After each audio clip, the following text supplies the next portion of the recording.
Welcome once again to Lehto's Law. Here's Steve Lehto. I had a whole bunch of people send me this story, including Daryl, and from the Associated Press out of South Carolina.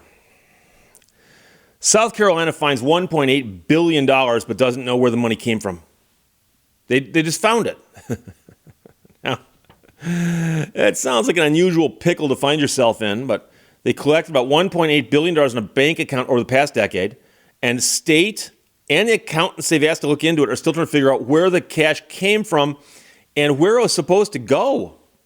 It's like going into your bank and the bank president tells you we have a lot of money in our vault, but we just don't know who it belongs to, says a senator who is leading a Senate panel investigation into the problem, which is not a bad problem to have. You have a surplus of $1.8 billion, at least it looks that way.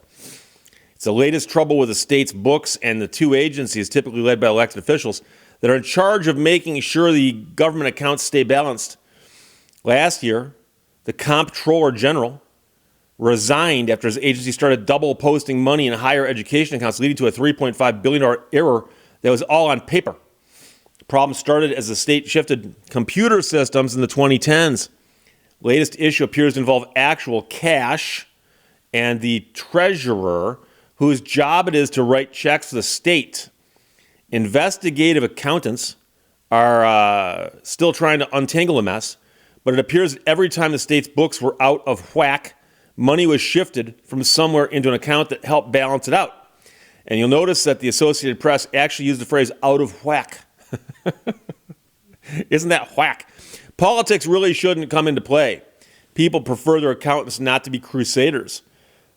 Just after the Senate approved putting a constitutional amendment before voters to make the Comptroller General an appointed position, the proposal now goes to the House. And so they're pointing out that perhaps the Comptroller shouldn't be an elected official because you want to make sure somebody gets in there, not because they're popular, but because they can do the job. So someone suggested that an amendment to make the treasurer also appointed might be next, unless he can provide some satisfactory answers. So whatever caused the bank account errors has not been rectified. There are records showing where the $1.8 billion came from. They've not been shared with state leaders. It does not inspire confidence, but the good news is no money was lost, says the governor. Meanwhile, the treasurer has said that he invested the money in the mystery account and made nearly $200 million in interest for the state, which led to questions about why he didn't let the General Assembly know the money that either set aside or that might have been used in a trust fund was just sitting around. Treasurer said that wasn't the job of his office. The Comptroller General is attempting to shift responsibility to clean up its mess to the treasurer. The treasurer wrote. So the treasurer said his staff spends thousands of hours researching the account and that the Comptroller General's office has refused to meet with them or share information. An audit of how the treasurer's office and the Comptroller General's office communicate found they don't do well. They don't communicate. The treasurer hasn't answered detailed questions from lawmakers, but has posted statements on social media where he said he was being attacked politically and is having blame shifted on him by the comptroller. So he's taken to social media to defend himself. Meanwhile, the treasurer and the comptroller have been called before the legislature, and they should be showing up there pretty soon. Meanwhile, someone said they think that the treasurer's office should have found the mistake. It was reported by the Comptroller General's office. And meanwhile, South Carolina has had a long history of accounting issues. The treasurer's office was created when the state first constitution was written in 1776. Back then, the General Assembly elected the treasurer, but by the early 1800s, the state's finances were in a state of bewildering confusion, and no one could tell the amount of debts or of the credit of the state, according to History of South Carolina, a book written in 1920. The first Comptroller General determined the state was due about $750,000, which would be worth about $20 million today, considering inflation. Meanwhile, plenty of lawmakers and others are aware there's a $1.8 billion fund sitting around, potentially unspent and not appropriated at a time when $3 billion in requests from state agencies went unfulfilled in next year's budget that was just passed.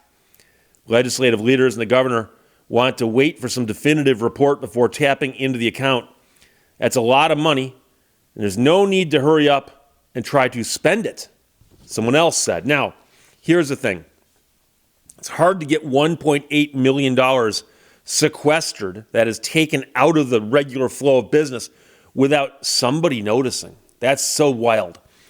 But there's a good chance this money was supposed to go someplace, but somebody else is setting it aside. So let's just set it aside and, kind of have a, rainy day fund? I don't know. But I assure you, now that they've found it, they will find a way to spend it. Because as noted, they had requests for $3 billion from agencies, and this is more than half of that. Now, not all of those agencies' requests can be funded by this one windfall. But trust me, this money's going to go and just disappear. I'm just blown away by the fact that they managed to stockpile this money without anybody missing it.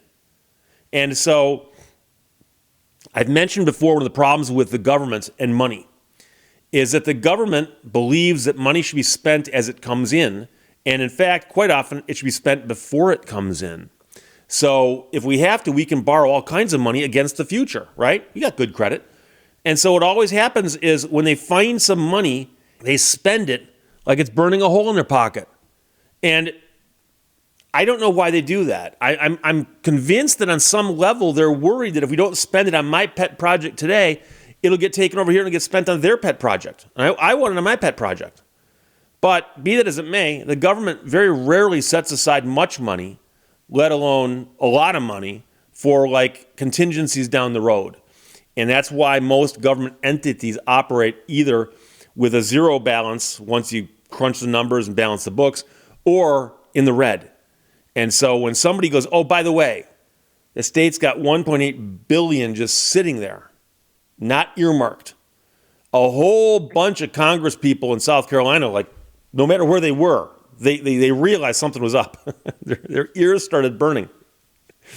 So the money will be spent very quickly. Don't worry about that. That money's gone. It's as good as gone right now. But a bigger question is, how did this happen? And it sounds like they need to do some housekeeping. And it might be that the legislature's got to appoint people into these positions who answer to them, because, like it or not, the legislature is the entity that gets to spend this money. So $1.8 billion that South Carolina found, doesn't know really where it came from or what it was doing where it was. A lot of people are pointing the fingers at each other. The Associated Press wrote that. And Daryl and a whole bunch of other people sent it. Thanks a lot. Questions or comments, put them below. Let's talk to you later. Bye-bye. Thank you for watching Lehto's Law. It ain't what they call you, it's what you answer to.